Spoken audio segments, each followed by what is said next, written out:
এফডব্লিউবিটি এর ডাকে ৭২ ঘন্টার ট্রাক ধর্মঘট। আপনাদেরকে আরো একবার জানিয়ে রাখি, এবার ট্রাক ধর্মঘটের ডাক, এফডব্লিউবিটি এর ৭২ ঘন্টা ট্রাক ধর্মঘটের ডাক।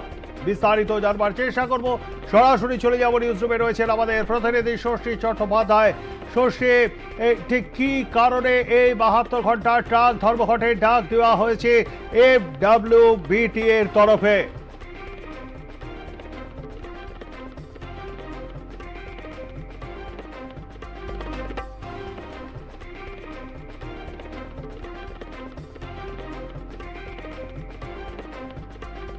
আমাদেরকে আরো একবার জানিয়ে রাখে, ট্রাক ধর্মঘটের ডাক এফডব্লিউবিটি এর তরফে। ৭২ ঘন্টা ট্রাক ধর্মঘটের ডাক দিল এফডব্লিউবিটি।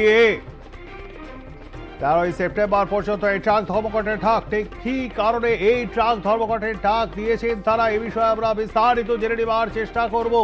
চলে যাব নিউজ রুমে। রয়েছেন আমাদের প্রতিনিধি ষষ্ঠী চট্টোপাধ্যায়। ষষ্ঠী, ঠিক কি কারণে এফডব্লিউবিটি এর তরফ থেকে ৭২ ঘন্টার এই ট্রাক ধর্মঘটের ডাক?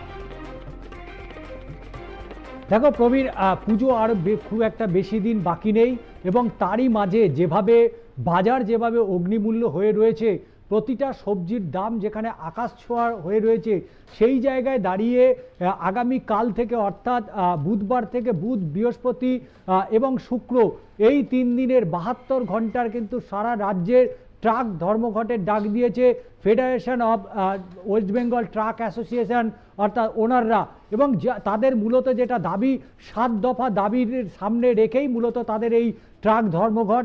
এবং এই ট্রাক ধর্মঘটের ফলে পুজোর আগে যে জিনিসপত্রের দাম আরও যে বাড়তে চলেছে, এবং সাধারণ মানুষকে যে আর বেশ খানিকটা আরও চাপে পড়তে চলেছে, এটা কিন্তু ট্রাক ধর্মঘটের মধ্যে দিয়ে কিন্তু স্পষ্ট হয়ে যাবে।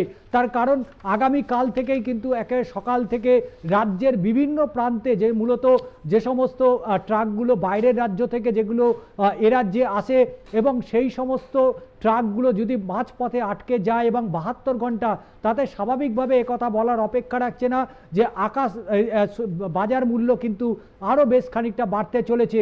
এবং এই ৭ দফা দাবির মধ্যে তাদের বেশ কয়েকটা গুরুত্বপূর্ণ দাবি রয়েছে। তার কারণ জানো যে পুলিশের যে নতুন যে অ্যাক্ট হয়েছে, সেই অ্যাক্ট অনুযায়ী যারা ট্রাক মালিক রয়েছে, কারণ যেভাবে জরিমানার বাড়ানো হয়েছে, এবং শুধু জরিমানা নয়, সাজা যেভাবে বাড়ানো হয়েছে, সেখানেও কিন্তু একটা প্রথম প্রশ্ন তাদের রয়েছে।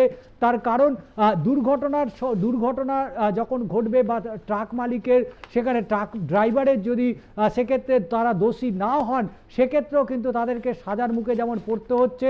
তার পাশাপাশি পুলিশের জুলুম, এবং পুলিশের জুলুমের পাশাপাশি ফাস্ট ট্র্যাক, এবং এই বিভিন্ন ইস্যুগুলোকে সামনে রেখেই মূলত আগামী কাল থেকে ৭২ ঘন্টা ট্রাক ধর্মঘটের ডাক দেওয়া হয়েছে। এখন রাজ্য সরকারের পক্ষ থেকে ট্রাক অনার অ্যাসোসিয়েশনের সাথে যদি তারা বৈঠক করেন, হয়তো এক্ষেত্রে খানিকটা হলে বরফ গলতে পারে। তার কারণ এর আগে রাজ্যের পক্ষ থেকে তারা জানিয়েছিল যে তাদের সাথে বসবে, এবং বসে তাদের যে সমস্ত সমস্যাগুলো রয়েছে অবশ্যই সেগুলো মীমাংসা করার চেষ্টা হবে। কিন্তু দীর্ঘ সময় কেটে যাওয়ার পরেও এখনও পর্যন্ত ট্রাক মালিক অ্যাসোসিয়েশনের সাথে কোনো রকম রপাসূত্র বেরোয়নি, যে কারণে আগামী কাল থেকে ৭২ ঘন্টা ট্রাক ধর্মঘটের ডাক দিয়েছে federation of West Bengal truck association. ধন্যবাদ আমাদের সঙ্গে থাকবার জন্য ষষ্ঠী। কথা বলছিলাম আমাদের প্রতিনিধি ষষ্ঠী চট্টোপাধ্যায়ের সঙ্গে।